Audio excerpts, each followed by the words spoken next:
Alright, salut tout le monde. Merci d'être là pour l'émission le podcast, Le Grand Saut. On est avec Raphaël Boucher aujourd'hui, entrepreneur, propriétaire de la compagnie Visio qui aide les gens à aller chercher de la visibilité en ligne sur les réseaux sociaux.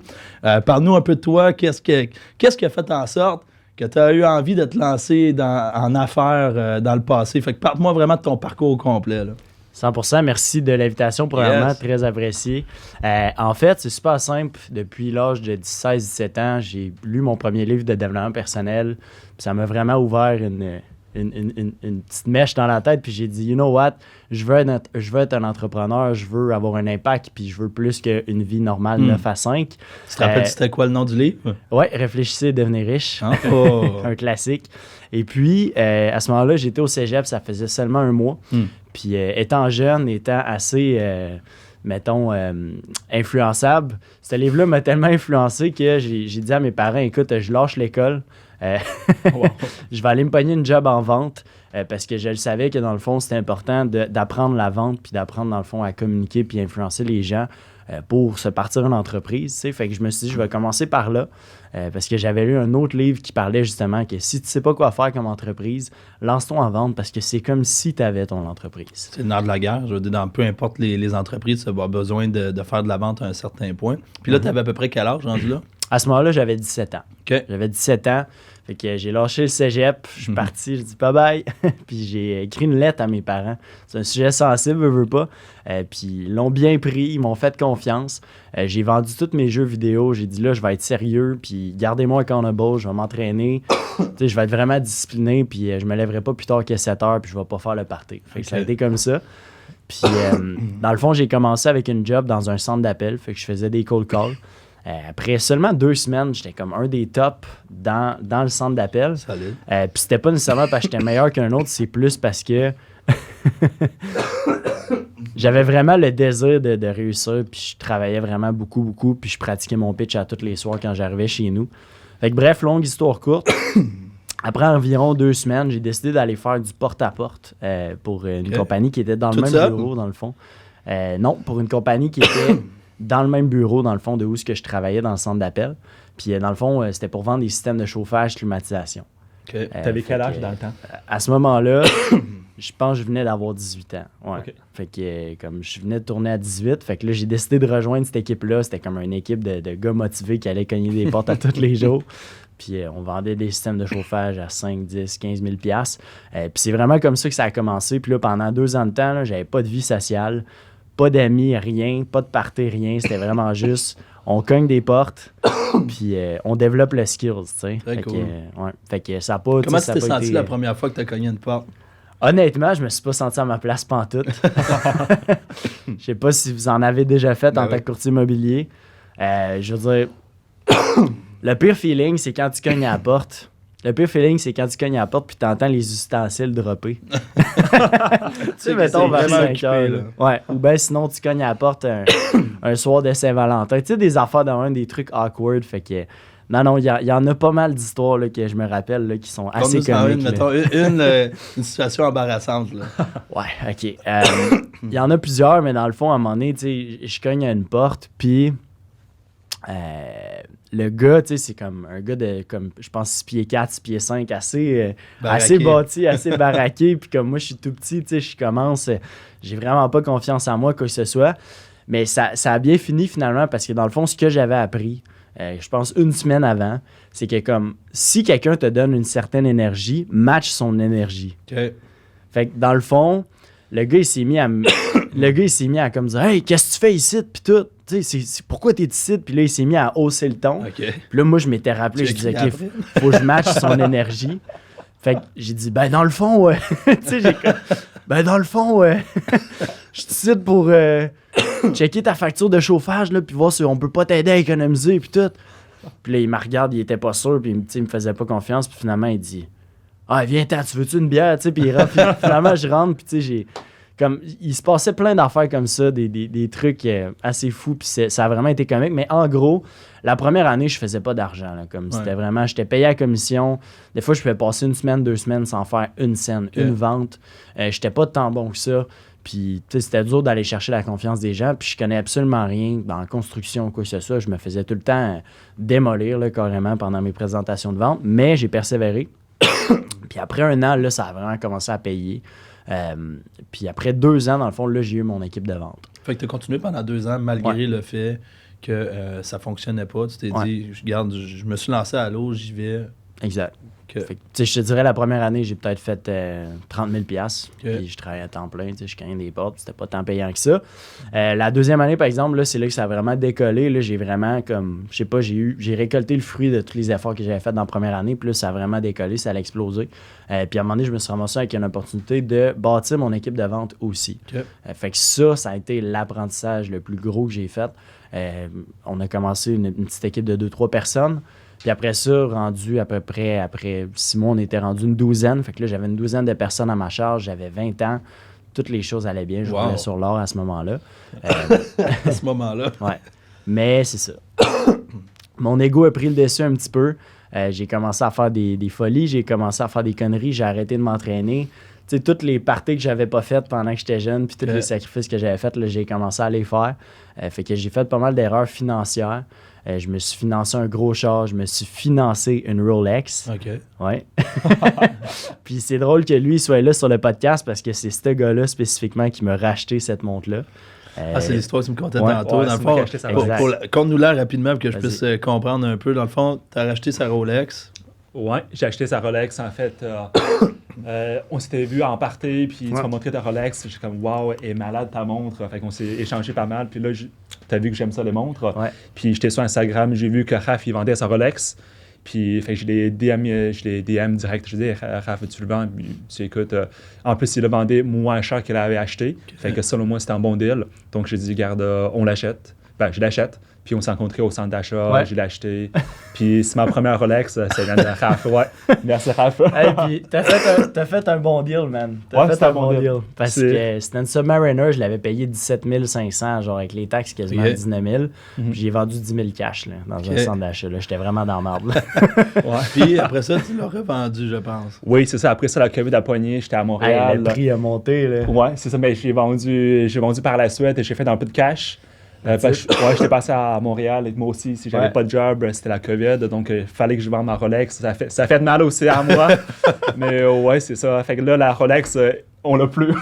C'est parfait. Tout le monde, moi, ça m'a sorti du trou pendant que j'étais dedans. Toi, ça t'a aidé. Ouais, pas vrai, ouais. Puis quand tu faisais le porte-à-porte, t'étais à Québec, hein? Ouais, c'est ça, exact. Là, tu disais tantôt, parce qu'on avait une conversation avant d'entendre le podcast, tu disais, Dom, faire des affaires à Québec puis en faire à Montréal, c'est 2 mondes complètement différents.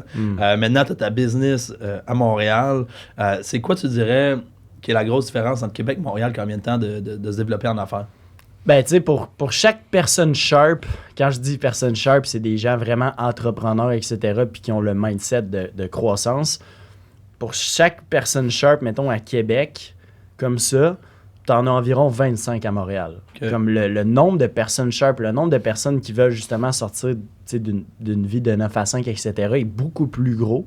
Veux pas, c'est une plus grosse ville aussi. Ouais. Sinon, j'aime bien, c'est drôle à dire, mais comme je trouve que tu sais, moi, j'aime ça parler en anglais, j'aime ça, genre, faire business anglais, français un peu, puis j'aime la culture qui est un peu différente. Tu sais, à Québec, c'est vraiment comme, c'est tout le même type de personnes, c'est vraiment dans un moule un petit peu, puis la mentalité québécoise est un petit peu différente, fait que je pense qu'il y a plus d'opportunités à Montréal. Tu vois, même juste des studios de podcast, là, je pense qu'il y en a un à Québec, là, mais comme, je voulais faire un podcast, puis je descendais ici à Montréal, dans le temps, j'étais à Québec, juste pour louer un studio, parce qu'il n'y en avait pas. Fait que, tu sais, des business là, sont vraiment moins développés à Québec. Là. Fait que pour ceux-là qui écoutent en ce moment, il y a de l'opportunité à Québec. Quand même, il faut que tu parles de l'emplacement quand tu en as affaires parce que je pense que c'est quelque chose qui est crucial. Il faut que tu suis les opportunités, veux pas. S'il n'y a pas d'opportunité dans le secteur dans lequel tu es, ça ne donne absolument rien de t'ouvrir une business. Tu sais, des fois, on parle du point de vue entrepreneur, on va parler. On dirait que c'est un peu une mode, là, tout le monde veut être entrepreneur. Mais il y a certains points, certains traits, des qualités qu'il faut que tu aies dans toi. Tantôt, tu parlais de persévérance. Tu as persévéré pendant un certain nombre de temps, malgré le fait que tu n'avais pas de résultats pour que ça fonctionne. Ça a été quoi tes défis quand tu as lancé ta nouvelle business aujourd'hui, Visio? C'était quoi ton plus grand défi quand tu t'es lancé en affaires dans celle-là? Super la bonne question. Je te dirais, mon plus grand défi au début, ça a été de... de mettre des systèmes en place qui étaient efficaces, tu sais. Je sais pas comment expliquer, mais comme des fois, il y a des choses que tu peux faire en une étape, mais que tu fais 4 étapes pour la faire, tu comprends? Fait que du back and forth, des niaisages comme ça, fait que des systèmes vraiment inefficaces puis vraiment comme archaïques de façon de faire. La deuxième chose, ben au début, tu sais, j'avais pas délégué pantoute, tu sais, je faisais tout moi-même, je faisais la vidéo, le montage, etc., mais on le sait que tu peux pas scaler une business comme ça. Fait qu'au début, ça a été de déléguer. Puis quand j'ai commencé à faire ça, là, ça a vraiment fait OK, wow, le pouvoir de la délégation, c'est vraiment réel. Parce que peut-être tu fais un petit peu moins de profit, sauf que tu te libères vraiment pour aller chercher plus de clients. T'sais. Fait que au début, c'était vraiment ça le défi, c'était de tout faire par moi-même. Puis c'était d'être vraiment efficace, donc de mettre des systèmes en place pour. Puis où tu es allé chercher ton. Qui t'a montré le framework pour que ça fonctionne? Est-ce que c'est toi qui as appris à essai-erreur ou il y a vraiment quelqu'un qui t'a un peu chapeauté, qui t'a montré les étapes pour que ta business appogne puis que ça parte? Ben, je dirais 2 choses. En fait, premièrement, mes skills de leadership puis de vente m'aident beaucoup encore à ce jour. Fait que ça, c'est sûr et certain que c'est tout le background que j'ai fait, le porte-à-porte, les équipes de vente. Mais sinon, j'ai un bon ami à moi, Brandon Dubois, je sais pas si tu le connais un petit peu, qui m'a aidé un petit peu dans le fond au niveau du marketing en ligne. Il m'a aidé à lancer mon offre. Puis après ça, dans le fond, ben là, j'ai investi là, presque 25 000 $ dans un programme de coaching business aussi. Fait que, tu sais, j'ai été à un mastermind au Texas en décembre, puis j'ai décidé de prendre leur coaching. Donc ça, vraiment, ça a été un gros game changer dans les derniers mois, justement, avec ma business. Là. J'adore. Ça fait combien de temps qu'est parti ta business? Ça fait seulement 6 mois. Fait que ça fait 6 mois que c'est parti. Déjà, tu as pris la décision d'investir une somme considérable dans ton développement pour être capable justement de la faire lever puis que ça fonctionne. Tu sais, c'est des trucs qui reviennent tout le temps. J'ai des entrepreneurs, ils ont une soif d'apprendre, ils sont persévérants, ils veulent aller chercher un petit peu plus. Puis, c'est quoi, tu dirais, qui est la grosse différence entre vendre un produit, ce que tu faisais avant en porte-à-porte, puis aujourd'hui, vendre, c'est un peu encore un produit, mais plus un produit qui est en ligne. C'est quoi la grosse différence que tu remarques avec ça? Ben, de les marges de profit, souvent, tu sais, des produits comme plus en ligne sont meilleurs. De 2, c'est plus facile en tant que tel à scale. Quoi qu'il n'y a rien de facile, mais c'est plus scalable selon moi parce qu'il n'y a pas vraiment de limite en ligne, comme tu le sais. Ouais. Je sais que toi aussi, tu le vis un peu en ce moment. Fait que ça, c'est les 2 grosses différences. Puis, tu sais, la troisième chose, c'est vraiment le marketing. Tu sais, dans le fond, c'est que le marketing se fait vraiment par les résultats de tes clients, tu sais. Si tu te focuses à vraiment donner des résultats à quelqu'un, ben d'1, il va en parler à tout le monde, mais de 2 aussi, comme il n'y a pas de limite parce que tu peux tout le temps utiliser son testimonial comme marketing pour ton prochain client, puis ton prochain client, puis ton prochain client. Tu sais, on en parlait un peu tantôt, mais moi, dans la dernière année, j'ai été beaucoup mindset, développement personnel. Tu sais, j'ai monté à comme 50 000 abonnés sur TikTok, tous des trucs de mindset, puis toutes ces choses-là. Mais c'était très difficile de scaler cette offre-là. Puis la raison, c'est bien simple. C'est parce que, mettons que je donne un programme de coaching mindset à quelqu'un. OK? Fait que, mettons, Dom, tu m'engages. C'est quoi tu leur vendais? Des cours de mindset ou des trucs. Tu sais, c'était pas tangible tant que ça, mais ça reste que, je suis honnête, là, puis c'était comme, mettons, un appel aux 2 semaines, puis je te faisais faire des devoirs. Puis, tu sais, quand on parle mindset, t'es genre, vraiment, c'était tes goals, tes trucs. Tu sais, te garder accountable sur des bonnes habitudes de vie. Fait que c'était beaucoup ça, c'était beaucoup de garder quelqu'un accountable par rapport à sa discipline. Parfait. Comme quelqu'un qui veut faire le 75 hard, mettons, des trucs comme ça. Mais l'affaire, c'est ça, c'est que c'était pas tangible autant que qu'est-ce que je fais en ce moment. T'sais, en ce moment, si ça fait 2 semaines que je travaille avec quelqu'un puis qu'il y a eu 300 000 vues en 2 semaines, mais je suis capable de dire « Hey, mon client a eu 300 000 vues en 2 semaines. Mais si je faisais juste, on s'entend, la confiance, c'est important, mais si j'aidais quelqu'un à augmenter sa confiance, c'était très dur de dire tangiblement « Hey, j'ai plus de confiance. » Je suis passé d'un 4 à un 6. C'est ça. Fait que c'est la parole de la personne. Puis c'est comme un personal trainer, un fitness trainer. S'il a fait perdre 20 livres à son client... Ouais, c'est son proof of success. Tu vois la bedaine versus les abdos. Facile à market. Fait que je pense que c'est important de mettre des objectifs tangibles pour tes clients, vraiment, puis de démontrer des résultats. Puis aussi, si tu es capable de leur faire plus d'argent, tes clients ne voudront pas partir puis ne voudront pas changer dans le fond d'offre. Clairement. Puis, je regarde, nous autres, un peu en immobilier, on a... notre business est fait majoritairement sur la vente d'un service, si tu veux, qui est nous autres. C'est pas un produit. C'est, dans le fond, tu t'en vas te vendre, que ce soit par appel ou que ce soit par l'entremise des pubs que tu vas faire en ligne. Puis, ce que je me rends compte, c'est que de vendre, exemple, un service, oui, c'est 100%. C'est ta confiance en toi que tu vends quand tu fais un appel. Puis, ceux pourraient en témoigner, fait énormément d'appels. La seule chose que tu as, c'est ta confiance au téléphone, tes connaissances. Et c'est ça que tu as pour convaincre une personne d'aller dans sa cuisine, puis après ça, faire ta job. Maintenant, j'ai lancé une compagnie de coaching au mois de décembre. Et là, je vends un produit qui est comme un package. Puis je me rends compte à quel point c'est deux games complètement différentes. Parce qu'à ce moment-là, je peux build up une valeur sur quelque chose qui est... comment je pourrais dire ça? Quand tu vends le produit, puis que tu le fais avec des publicités ou des réseaux sociaux, Ouais. ben, je peux le partager devant 200, 300, 500 000 personnes dans l'espace de 3-4 minutes. Exact. Tandis qu'au téléphone, je peux faire un appel Ouais. seulement. Ouais. C'est le leverage. T'es limité. Exact. Puis, tu sais, dans l'espace de, mettons, j'ai eu pas loin de 550 courtiers qui se sont enregistrés en l'espace d'un mois pour les formations. Mhm. Puis, c'est tabarouette, j'aurais jamais été capable de signer 550 contrats Non. avec en immobilier dans l'espace de ce temps-là. Exact. C'est la force des réseaux sociaux. Toi, tu l'as-tu compris tout de suite que c'était là qu'il fallait que tu sois sur les réseaux sociaux? Ou ça t'a pris comme un certain temps avant de comprendre? Je vais t'expliquer l'histoire derrière Ok. pourquoi j'ai décidé de commencer de 1 sur les réseaux sociaux, puis de 2, après ça, j'ai parti mon personal brand. En 2021, dans le fond, j'ai lâché, j'étais directeur des ventes pour une grosse compagnie américaine, puis j'ai lâché ça, puis j'ai décidé de me lancer à pieds joints dans les réseaux sociaux. Au début, je voulais partir une chaîne YouTube, Mindset, tout ça, tu sais, puis je savais pas trop qu'est-ce que je faisais.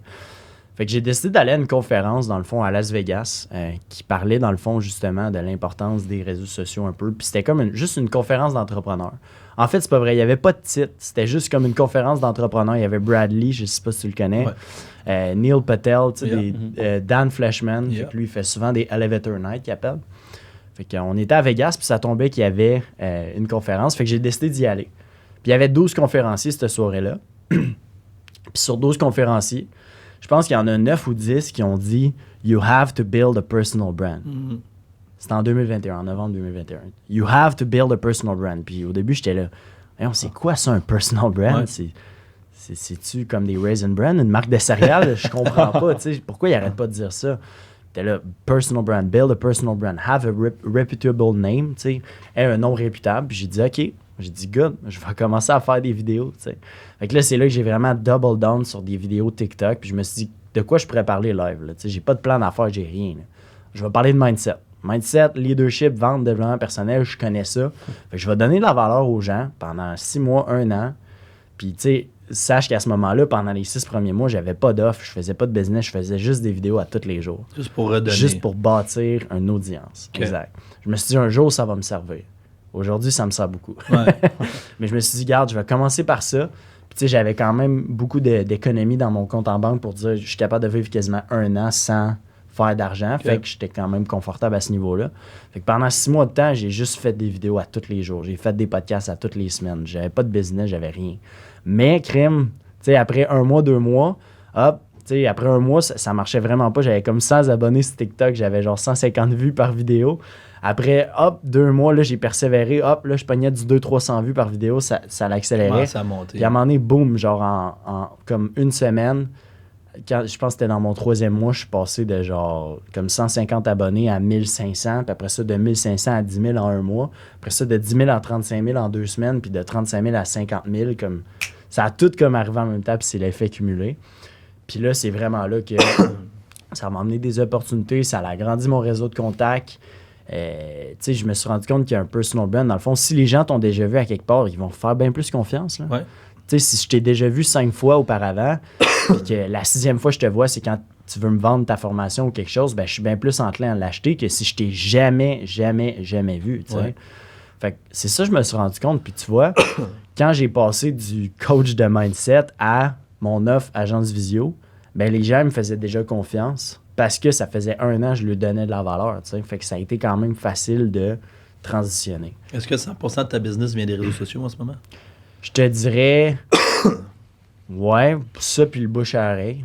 Mais tu sais, j'ai un prospecteur qui fait la prospection aussi. Là. Je te cacherai pas que On fait de la prospection, fait qu'on approche, dans le fond, beaucoup les courtiers immobiliers. Puis la raison, c'est super simple, c'est parce qu'ils s'affichent. Ouais. Qu'est-ce que je veux dire par là? C'est que, tu sais, mon prospecteur, mettons, il fait de la prospection, mettons, sur Facebook. Ben, c'est facile de voir un courtier immobilier, tu sais. Puis ils veulent être vus aussi, tu sais. Oui, exact. Puis c'est du high ticket aussi, tu sais, je Ouais. vais pas te le cacher. Si, à cause des vidéos qu'on a fait faire à mon courtier, mettons, avec qui je travaille, même s'il obtient juste un client de plus par mois ou aux 2 mois, il va payer nos services marketing pour un bon bout, tu comprends? Fait que c'est un petit peu ça. Fait que maintenant, j'aide, dans le fond, les entrepreneurs, les professionnels occupés à bâtir leur notoriété puis vraiment augmenter leur visibilité en ligne. Mais tu sais, je vends pas non plus le rêve. Tu sais autant que moi que bâtir un personal brand, ça se fait pas en 1 mois ni 2 mois. Là. C'est rien que le début, ça. Là. Fait que tu sais, quand je travaille avec quelqu'un, j'y fais bien comprendre que si tout ce que tu veux, c'est des leads, va faire de la pub Facebook. Si tout ce que tu veux, c'est des leads, va faire d'autres choses. Engage une agence là, de marketing qui va te donner justement des leads garantis ou peu importe, va faire ça. Si, par exemple, tu veux augmenter ta notoriété, tu veux grossir ton réseau de contacts, puis que tu veux, dans le fond, avoir un impact plus positif sur la vie des gens, là, par exemple, on va faire affaire ensemble. On va te faire des vidéos. On va grossir, justement, tes opportunités. Parce que, dans le fond, tu sais, les courtiers immobiliers, vous faites souvent du réseautage, on est d'accord, mais des événements de réseautage, il n'y en a pas à toutes les semaines. Puis s'il y en a à toutes les semaines, bien souvent, tu peux pas y aller. Tu sais, as des visites avec des clients, tu es avec ta blonde, tu es occupé. Tu sais. S'il y a une tempête de neige, peut-être ça te tente pas de sortir. Ouais. Mais si je te fais faire 20 vidéos par mois, 30 vidéos par mois, bien là, c'est comme si tu avais 30 petits Dominique à tous les jours qui sont en train de faire du réseautage. Tu comprends? Ouais. Fait que c'est ça, c'est vraiment l'effet de levier que je trouve intéressant des réseaux sociaux, c'est que ça te fait rencontrer des gens sans sortir de chez vous. Ben, tu sais, il y a le point, je pense que il faut tout le temps que tu sortes de l'obscurité en tant que tu sais, homme d'affaires ou peu importe. Puis on en parlait justement dernièrement. On fait des meetings tous les matins sur justement des roleplays, puis toute l'équipe, on va pratiquer les scripts. Puis on parle beaucoup de branding dernièrement, ou l'importance de déterminer qu'est-ce que tu veux représenter, puis qu'est-ce que tu veux que les gens voient de toi quand ils t'appellent ou quand ils veulent faire affaire avec toi. Toi, dans le fond, est-ce que tu leur donnes, quand tu fais affaire avec un professionnel, est-ce que tu lui donnes comme tout son framework complet? Tu lui donnes, voici ce que tu vas dire, voici qu'est-ce que tu vas faire, ou tu lui donnes plutôt comme une vision de qu'est-ce qu'il devrait faire? En fait, là, je l'accompagne de A à Z. Là. Nous autres, c'est 100% paix d'esprit clé en main. Fait que si quelqu'un travaille avec nous, c'est vraiment 5 étapes. Premièrement, on planifie le contenu pour le mois qui s'en vient. Fait qu'une 20aine de vidéos. Ensuite de ça, dans le fond, on fait une journée de tournage par mois. Fait que c'est pas une fois par semaine, une fois 2 semaines, c'est vraiment une journée de tournage par mois. On filme toutes les 20-30 vidéos dans la même journée. Fait qu'à la place de se filmer chez eux à chaque matin ou à chaque soir puis passer des heures et des heures là-dessus, on fait tout en 2-3 heures. Puis après ça, le client, il n'y a plus rien à faire.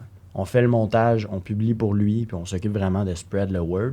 Fait que la personne, elle passe de, mettons, 20 heures, parce que faire du contenu, il faut que tu trouves les idées. Moi, j'aide les gens à trouver les idées. Ensuite de ça, il faut que tu te filmes. Mais là, filmer, c'est pas facile. Des fois, quand tu le fais tout seul, t'es pas sûr si c'est bon ou c'est pas bon. Fait que, tu sais, on passe de peut-être 20-25 heures d'investissement de ton temps à environ 2-3 heures par mois. Fait que c'est vraiment ça. J'aide les gens à sauver du temps puis à le faire de la bonne façon. Moi, ce qui m'intrigue, c'est que tu dis puis tu sais, ça fait juste 6 mois que tu es en affaires. Vous êtes combien dans ta business? J'ai 2 monteurs vidéo. Okay. J'ai un prospecteur. J'ai un closer, fait que ça fait 4.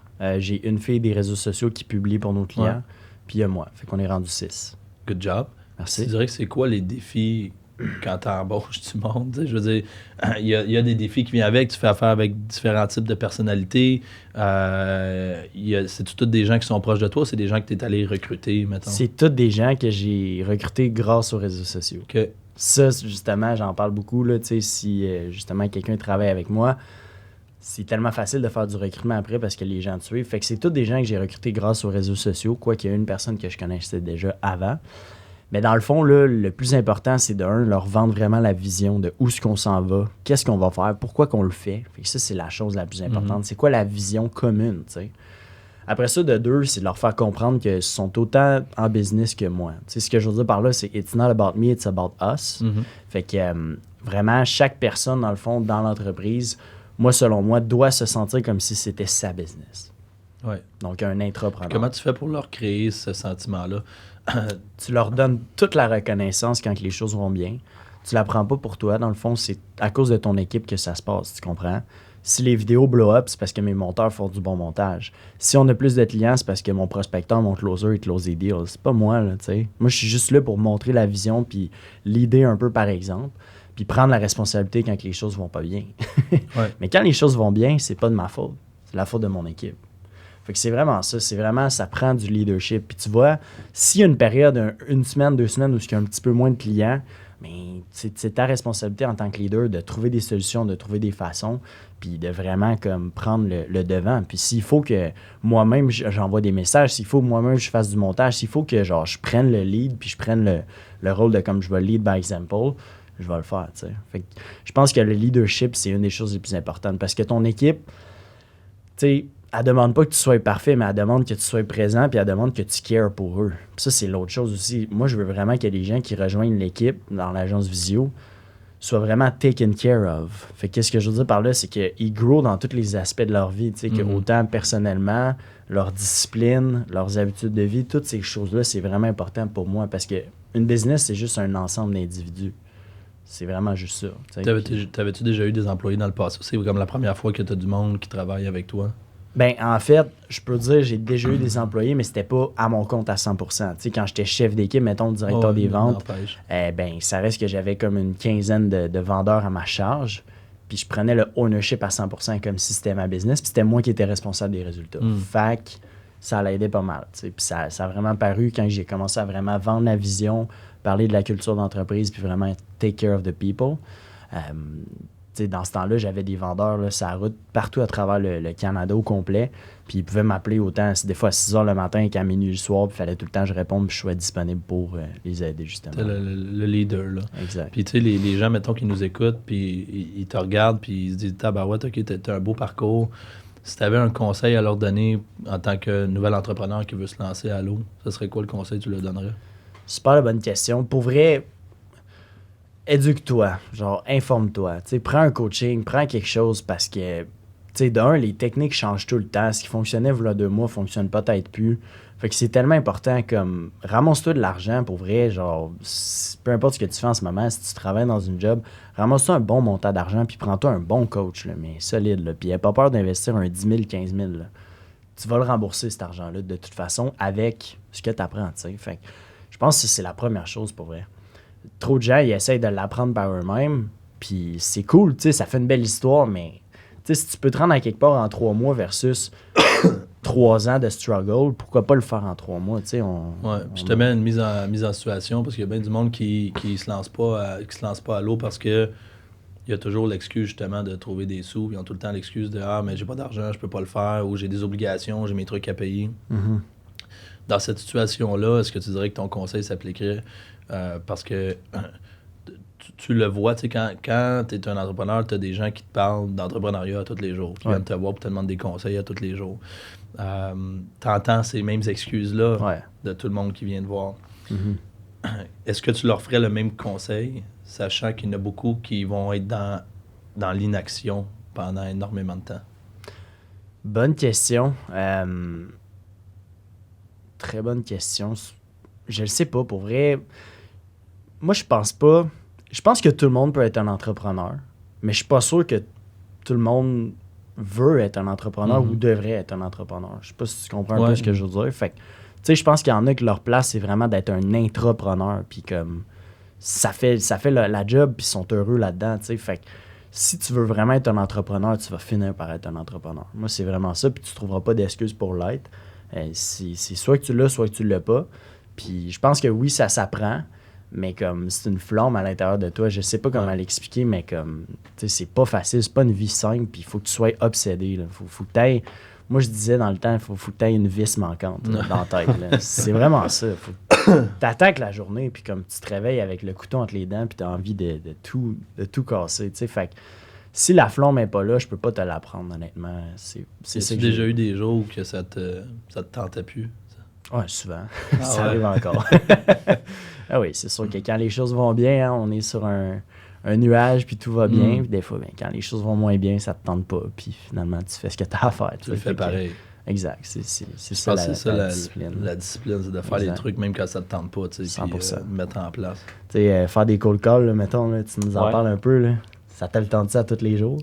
Pas vraiment, je te dirais, mais à la fin, j'ai un chien à nourrir, j'ai une famille à nourrir, donc t'as pas le choix de le faire. Faut que tu sortes dans l'eau froide. T'as pas le choix. Quand tu sais que t'as pas le choix, tu vas le faire. Exact. Fait que c'est vraiment ça. Tu te laisses pas de porte de sortie, puis tu fonces à 100%. J'ai pas de formule secrète pour vrai. Là. Je pense Cool. que c'est juste ça. Là. Ouais. Toi, moi, qu'est-ce qui m'aidait quand j'ai commencé, c'était de voir plus grand, de voir, de jamais regarder qu'est-ce que j'avais devant moi là, mais de regarder loin puis de me dire, ben regarde, je le fais, mais c'est pour le point là-bas là, que je veux aller atteindre. Puis c'est ça qui, moi, je me rappelle, m'aidait beaucoup dans les journées où c'était rough, ou même, on a tout le temps, même encore aujourd'hui, je veux dire, on se lève le matin, il y a des matins, ça te tente pas, il y a des journées qui sont plus rough que d'autres, où tu as des mauvaises nouvelles, puis il y a des hauts, il y a des bas, mais d'arriver, puis de voir une vision, puis de voir un but, puis de me dire, OK, je m'enligne par là, puis indépendamment, je vais trouver des solutions qui vont faire que je vais atteindre l'objectif. C'est un peu de la visualisation, là, si tu veux. 100%. Moi, je me rappelle, c'est ça que ça m'aidait. Puis, sur une note finale, vu que tu es là, toi, si tu avais un conseil à donner à quelqu'un qui voudrait se lancer à l'eau, qu'est-ce que tu donnais? Parce que tu t'es quand même, toi aussi, lancé à l'eau quand tu as lancé en immobilier. Donc, tu as fait le grand saut, tu as fait les étapes, tu as toujours été quelqu'un qui était drivé. Ce serait quoi un conseil? Je te dirais que sur la route, il va y avoir des trous, sur l'autoroute, puis attends-toi qu'il va y avoir des trous. Donc, tu vas passer à travers. Les problèmes, c'est ça qui te font agrandir. S'il n'y a pas de problème, tu es couché sur ton lit, il n'y a pas de problème. Mais si tu veux réussir, il va y avoir des problèmes, c'est sûr à 100%. Attends-toi à ça. En espérant que ce pas des trous d'autoroute comme à Montréal. C'est ça, merci c'est les ça, boys d'avoir clairement. fait partie du podcast. Yes, sir. Très cool. Puis, that's it. Au prochain épisode. Merci de l'invitation.